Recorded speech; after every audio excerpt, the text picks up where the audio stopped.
Maris Racal cheating issue. Okay, magbigay po tayo ng reaction. Yung opinion ko, base po doon sa mga ebidensya. Kasi hindi naman ako fan ni Maris Racal. Hindi rin naman ako against sa kanya. So, magbibigay tayo ng reaction base po doon sa mga ebidensya naglabasan from Rico Blanco, doon sa screenshot, doon sa papresko ni Maris Racal, doon sa lalaki, at doon kay Jam. So, unang-una po, kung pagbabalansihin mo yung mga kwento, is si Maris Racal is in a relation with Rico Blanco during nung love team nila na meron silang shooting yata sa Italy. So in a relation siya. So nagka-developan yata yung dalawa and nakipag-break si Maris Racal. So di ba? Malinaw. So in a relation po siya. So, siguro sa kalagitnaan ng love team na develop, so nakipag-break siya. Kaya sinasabi ng iba na matagal ng break, hindi po sila matagal na wala na, hindi totoo yung matagal na silang wala ni Rico Blanco. Sila po in a relation during nung love team. So, hanggang sa na-develop in the middle, nakipag-break na nga si Maris. Yun ang totoo.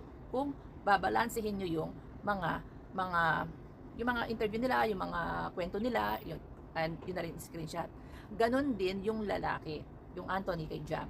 Meron pa silang relasyon. Bakit? Mamaya po, ano natin, pagkasama-samahin natin. So, ngayon, nagka-develop pa yung dalawa, medyo naglalampungan na, meron yung makikita nyo sa picture na naghahalikan. Ba yan? Halikan ba yan? O naglalampungan, tinakpan yung mukha sa loob ng eroplano, di ba? Hindi ko lang po sa inyo. Anyway, tapos, meron pa yung mga kwento na hinila ng babae sa CR, yung lalaki. Doon sila magdudu. Ganon. Sa bagay, alam nyo po, hindi natin kilala ang mga artista. Yes, kasi maganda yung image.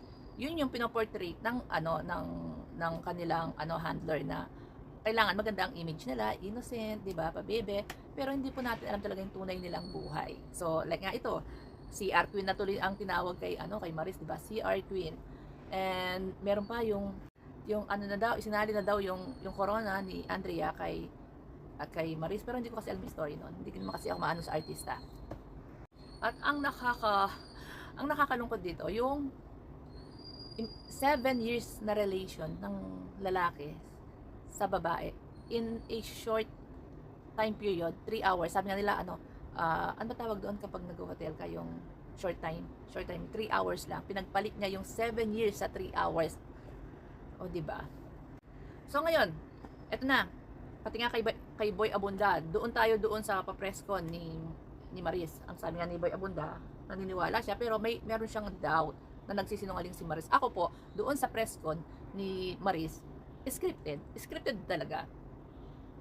Malalaman mo naman siyempre artista po yan. Madaling mag-memorize yan, madaling umiyak yan. Kaya hindi, yes, inaccept niya yung kanyang pagkakamali, pero to save her career. Kasi kung alam naman po natin, di ba, sino ba yung mga artista na na-involved about dyan sa mga ganyang issue? Lahat po, lumulubog yung career ng babae. Usually, yung pong nananahimik, tumatamlay po yung karir ng babae, and nagbo-boom naman yung karir ng lalaki. Pero dito kasi pinoprotektahan yata ng ABS-CBN, mas sinave nila yung karir ni Maris. Pero gaya po ng sinabi ko, sa opinion ko, is scripted, and kaya naman umiyak ng mga artista, di ba? Hindi ko ma-feel yung sincerity kasi ni Maris dun sa kanyang papresko. So eto na, kesyo hindi niya alam, eto na nga naglabasan na yung iba't ibang reaction na kung hindi mo alam, bakit mo tinatanong kung kumusta si Jam? Pwede rin, correct, pwede rin naman na kasi nga sinabi na nakipag-break, siyempre bilang babae, kinakamusta mo, kumusta na si Jam? Pwede rin naman yon. Pero, di ba, that time, nasa social media, from private, nag-public yung account ni Jam. So, alam mo kung ano nangyayari. Kasi may mga post. So, malalaman mo naman kung single, napakadaling malaman kung single ang lalaki or hindi. Di ba? Hindi na po, alam mo, hindi mo pwedeng bilhin or paniwalaan yung sinabi lang ng lalaki sa bibig niya. Yung ang ibang married dito, 'di ba? Inaalis pa yung yung kanilang wedding ring kapag lumalabas sila to pretend na sila ay single. Pero madaling malaman kung ang lalaki or single or hindi kung gugustuhin lang, 'di ba? So hindi ako naniniwala na hindi niya alam. Base sa opinion ko, base sa mga sa mga interviews nila, base sa mga ebidensya. So ngayon, ulitin ko, Yung press con ni Maris, for me, is scripted and to save her career. Yun ang gustong mangyari ng mga handler ng ABS-CBN. Isa-save nila yung career as much as possible ni Maris. Doon naman tayo sa lalaki. Okay, galing ng Italy, pabalik ng Pilipinas. Doon, kung may pagsasalubungin mo yung mga kwento, yung lalaki umuwi pa doon kay Maris. Naiwan nga yung jacket, di ba? Naiwan jacket. And kung wala silang relasyon, bakit yung lalaki from Italy, from Europe, from Italy, nung umuwi ng Pilipinas, dumiretso sa bahay ni Jam. Kaya doon nangyari, nabuksan ni Jam yung cellphone ni Anthony at nakita niya yung mga convo, yung mga palitan ng mga messages. So, ulitin ko.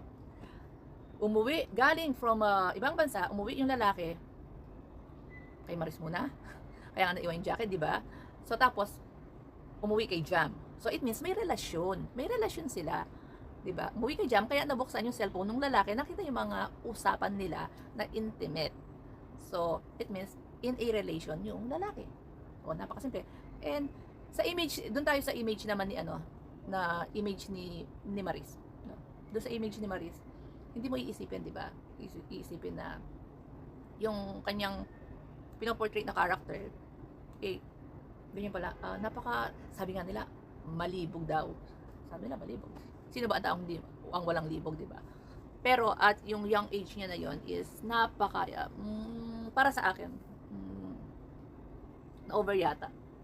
Kasi, smoke and F. Ano ba ibig sabihin ng let's smoke and F? Diba? Smoke and F, it means smoke and fuck. Hindi ko alam kung ano lang yung i-smoke nila, kung bang normal cigarette yan or something. Hindi natin alam kasi mga celebrity yan. So, yun po ang aking opinion. Pero doon naman tayo sa about feeling.